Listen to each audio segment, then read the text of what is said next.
सभी को मेरा नमस्कार। आज जो हम वीडियो लेके आए हैं उसमें हम काइनेमेटिक्स डायनामिक्स क्या होती है और मोशन जो है वो कितने टाइप्स की हैं, और साथ में हम स्टडी करेंगे कि 1 डायमेंशन मोशन क्या है, 2 डायमेंशन मोशन क्या है, 3 डायमेंशन मोशन क्या है, यूनिफॉर्म मोशन क्या है, नॉन यूनिफॉर्म मोशन क्या है, with their position time graph.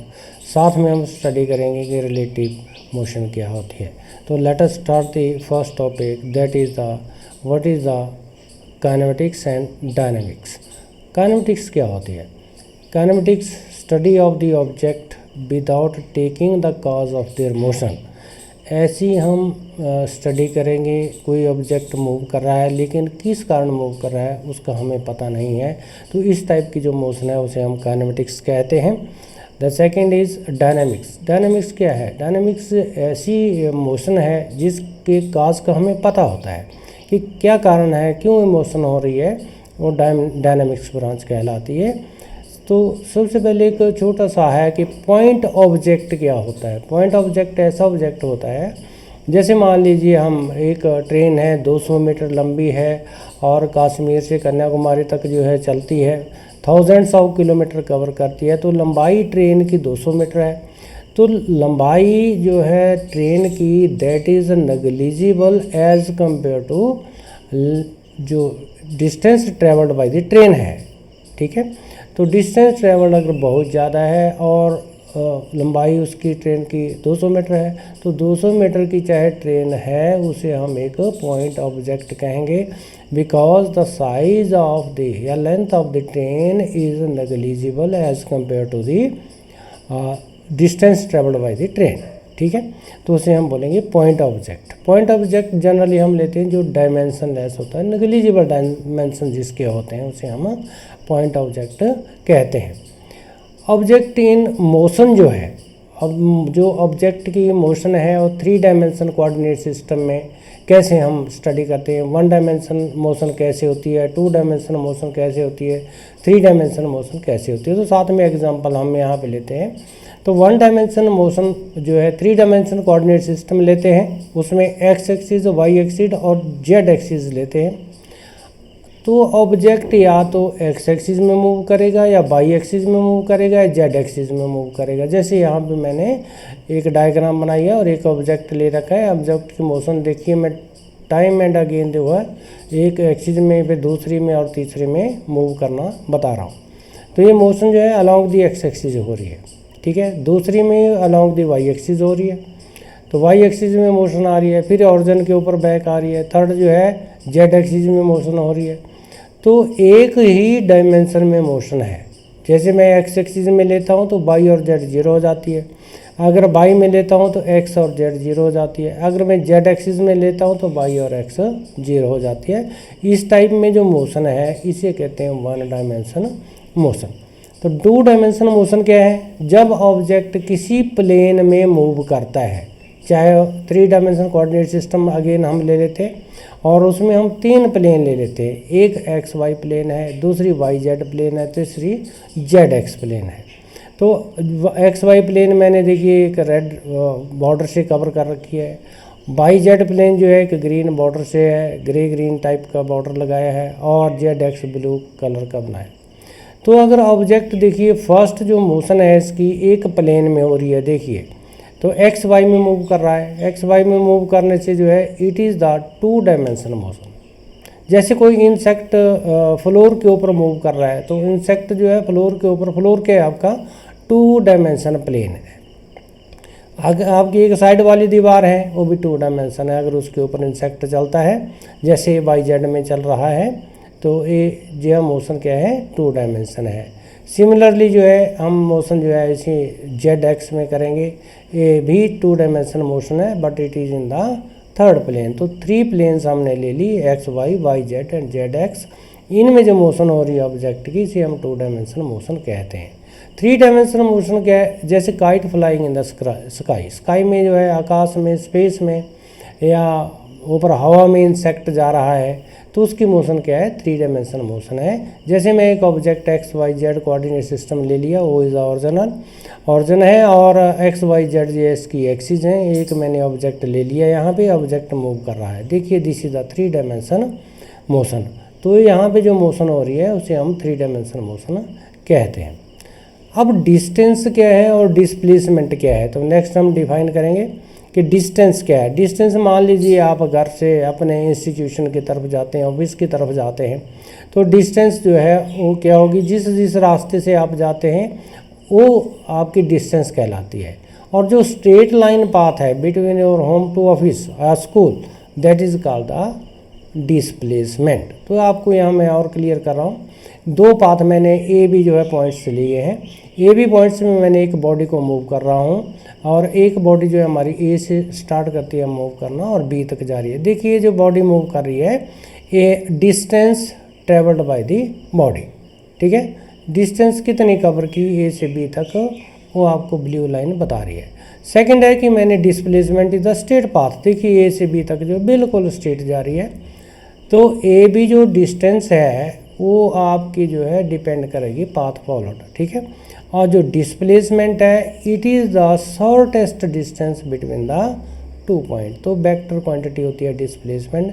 Distance travelled in particular direction is also known as displacement. Displacement क्या होती है, ये वेक्टर क्वांटिटी है विद डायरेक्शन, ठीक है। इसी के साथ स्पीड और वेलोसिटी क्या है। स्पीड क्या है, स्पीड को हम ए बी अगेन पॉइंट 2 ले लिया हमने, ए बी डिस्टेंस से जा रही है बॉडी, ए बी डिस्टेंस से जा रही है, जो आपको लेफ्ट साइड में ब्लू कलर की लाइन बताई है। तो बॉडी जब जा रही है तो स्पीड होती है distance moved over time taken. अगर वो डिस्प्लेसमेंट में जा रही है तो उसे कहते हैं वेलोसिटी। तो वेलोसिटी वेक्टर क्वांटिटी है, ए बी डिस्प्लेसमेंट है, कितने टाइम में ट्रैवल होती है, that is called the displacement. तो डिस्प्लेसमेंट वेक्टर क्वांटिटी है, वेलोसिटी वेक्टर क्वांटिटी है, स्पीड स्केलर क्वांटिटी है, और इसमें हम डिस्टेंस लेते हैं, ठीक है। यूनिफॉर्म मोशन क्या है, बॉडी मूव कर रही है, यूनिफॉर्म मोशन तभी कहलाती है if it covers equal distance in equal time interval. बराबर दूरी जो है बराबर टाइम इंटरवल में जब बॉडी कवर करती है equal distance in equal time interval, that is called uniform velocity. तो बॉडी जो किस में होगी, यूनिफॉर्म वेलोसिटी में होगी।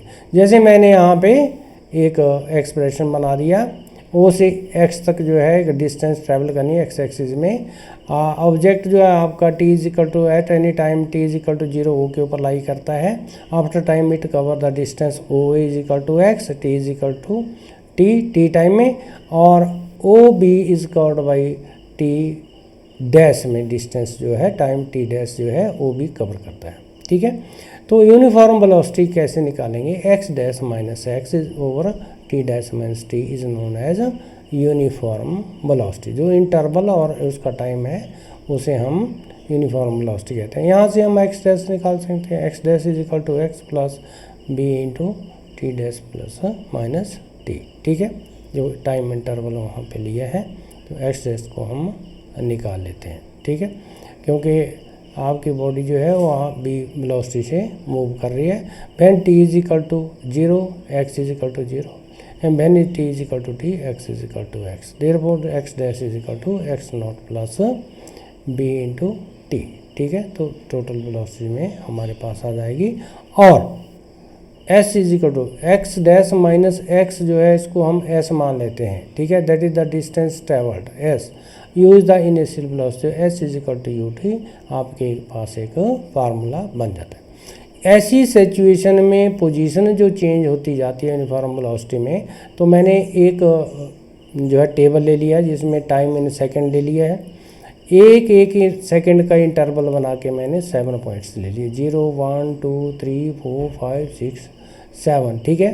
तो 8 मेरे पास पॉइंट हो गए। इनिशियल 0 से स्टार्ट होता है, जो आपकी जैसे ग्राफ में हमने यहाँ पे शो किया कि पोजीशन 2 मीटर से स्टार्ट हुआ, तो 1 सेकंड में 3 के ऊपर पहुँच गया, 2 सेकंड में 4 के ऊपर, 3 के ऊपर 5 मीटर के ऊपर, 4 के ऊपर सेकंड में 6 मीटर के ऊपर।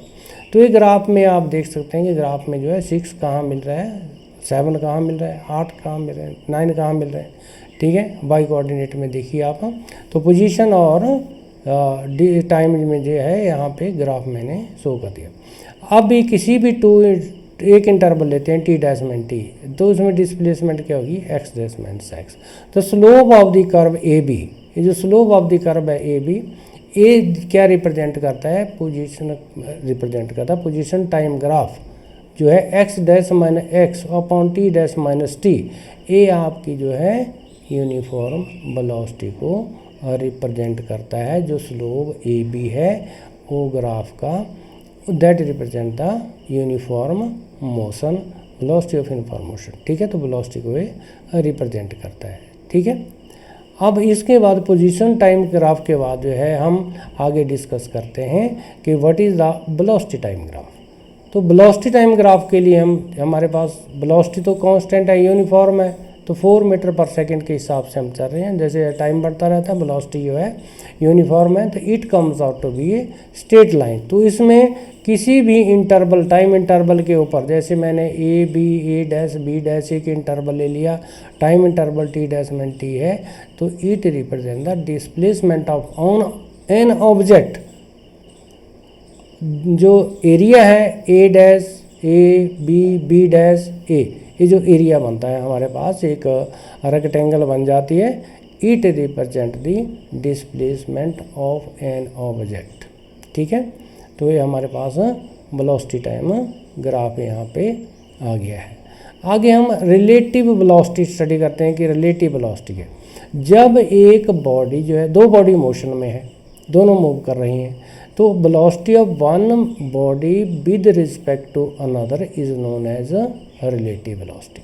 ठीक है, तो मोशन ऑफ ऑब्जेक्ट जरूरी नहीं है कि यूनिफॉर्म हो always, it may be uniform, it may be non uniform. ठीक है, अगर इक्वल वेलोसिटी से चलता है तो यूनिफॉर्म वेलोसिटी कहलाती है, अगर वो अनइक्वल वेलोसिटी से then it is a non uniform velocity. ठीक है, तो velocity of one object with respect to another when both are in motion is called the relative velocity, जैसे मैंने आपको पहले बताया है।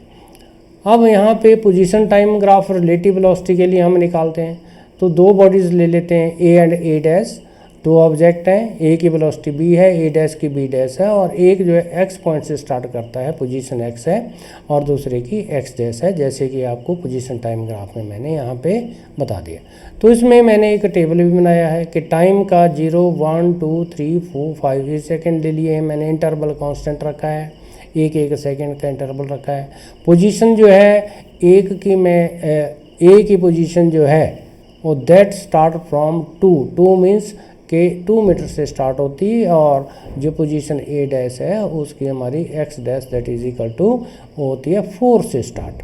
ठीक है, तो ग्राफ आपका जो है पैरेलल लाइन आ जाएगा फॉर द यूनिफॉर्म वेलोसिटी। ठीक है, तो यूनिफॉर्म वेलोसिटी के लिए हमारे पास ए पैरेलल ग्राफ आएगा, बॉडी जो है दोनों बॉडी पैरेलल मूव करेगी। ठीक है, अगर नॉन यूनिफॉर्म है, जैसे मैं अगली जो आपको प्रेजेंटेशन बता रहा हूँ इसमें नॉन यूनिफॉर्म वेलोसिटी है। अब यहाँ देखिए टेबल में मैंने टाइम इंटरवल सेम रखा है, position of the object A same रखी है, लेकिन पोजीशन ऑफ बी जो है दैट इज़ नॉट यूनिफॉर्म।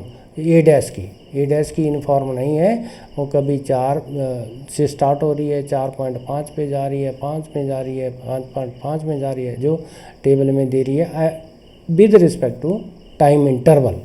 ठीक है, तो इसमें जो ग्राफ आएगा आपका वो ग्राफ आ जाएगा पोजीशन और टाइम में जो ग्राफ आएगा वो क्रॉस कर जाएगा एक दूसरे को। ठीक है, जहाँ वो क्रॉस करेगा या तो बहुत अपार्ट चला जाएगा, एक दूसरे इंटरसेक्ट कर देगा, और जहाँ इंटरसेक्ट करेगा ऐसा पॉइंट है जहाँ वो मीटिंग पॉइंट बोलते हैं, जहाँ एक दूसरे को दोनों पॉइंट दोनों लाइन्स या दोनों ऑब्जेक्ट्स जो है मोशन में मीट करते हैं। तो मीटिंग पॉइंट जो है 6 पोजीशन के ऊपर यहाँ पे आ गया है। तो 6 के ऊपर देखिए दोनों पोजीशन ऑफ 6, देखिए कि time t is equal to 4 second के ऊपर position of a is equal to 6, position of a dash is again 6। ठीक है, तो ये आते हैं हमारे पास non uniform velocity. Relative motion क्या है, रिलेटिव मोशन का कंसेप्ट भी आपको बताते हैं। जैसे दो मैं यहाँ पे एक बॉडी ए लेता हूँ, एक कार मैंने ए ले ली है। ठीक है, जो ओ से x डिस्टेंस के ऊपर जो है x नॉट डिस्टेंस के ऊपर लाइज कर रही है, और दूसरी जो है वो मैंने ए डैश ले ली है और जो x नॉट के ऊपर लाइज कर रही है फ्रॉम दी ओ से जो है इसके ऊपर लाइज कर रही है। टाइम टी के ऊपर रेस्ट के ऊपर है दोनों। अब दोनों जो है वेलोसिटी बी से मूव करना कर रही है, एक बी से एक बी डैश से मूव कर रही है। देखिए दोनों जो है कहाँ कहाँ चली जाती हैं। अब एक की टी आफ्टर टाइम टी यहाँ पहुँच गई है और डिस्टेंस कितनी कवर कर ली, ए ने कर ली एक्स डिस्टेंस, और दूसरी जो ए डैश ने कवर कर ली है वो एक्स डैश कवर कर ली है। और position of A with respect to O, ठीक है, तो कितनी है, X is equal to X naught plus B into T, ठीक है। और उसके बाद ए डैश की क्या जाएगी, X dash is equal to X naught dash plus B dash T, because velocity are different. तो velocity of one body with respect to another जो है that is called relative velocity. अब इन दोनों इक्वेशन से जो है, जो रेड वाली है हमारी ए डैश कार है वो आगे जा चुकी है, ए डैश माइनस ए, तो क्या बन जाएगी, X dash minus X is equal to X naught dash minus X naught plus B dash minus B into T, ठीक है। वेलोसिटी का डिफरेंस, पोजीशन का डिफरेंस, वो आ जाएगा हमारे पास रिजल्टेंट जो डिस्टेंस का आ जाएगा फाइनल में। तो बोलते हैं अगर X dash minus X positive है तो A dash is to the right of A, आगे चली जाएगी। अगर वो दोनों जो है फ्रंट है एक दूसरे के सामने होगी, अगर दोनों का difference x dash minus x 0 आ जाता है। अगर एक्स डैश माइनस एक्स का जो है वो डिफरेंस नेगेटिव है तो A dash is left of A dash कहाँ जाएगी, उसके पीछे रह जाएगी, ठीक है। इसी प्रकार वेलोसिटी के ऊपर डिपेंड कर जाता है। अगर B dash minus B is positive then the distance between A dash and A is increased. If the distance velocity between the two is equal, that means difference is equal to 0, then A dash and A move parallel to each other on the both track, अपनी अपने पर, लेकिन दोनों क्या होगी, parallel में जाएगी। अगर दोनों नेगेटिव हैं तो ए गाड़ी पीछे रह जाएगी, ए डैश जो है वो डिक्रीज हो जाएगी, डिस्टेंस दोनों की डिक्रीज हो जाएगी, जो आपको मैंने यहाँ पे बता दिया। तो रिलेटिव मोशन के ऊपर भी बहुत से हम न्यूमेरिकल करेंगे। तो इन्हीं शब्दों के साथ आज का टॉपिक मैं यहीं क्लोज कर देता हूँ। बाकी नेक्स्ट टाइम हम जो है वो टॉपिक स्टडी करेंगे। अगर आपको ये वीडियो मेरा पसंद आया है इसे लाइक करें, शेयर करें, सब्सक्राइब ज़रूर करें, और नेक्स्ट टाइम हम अगले जो करिकुलम के अनुसार टॉपिक होगा उसे पढ़ेंगे। इन्हीं शब्दों के साथ आप सभी का धन्यवाद। जय हिंद।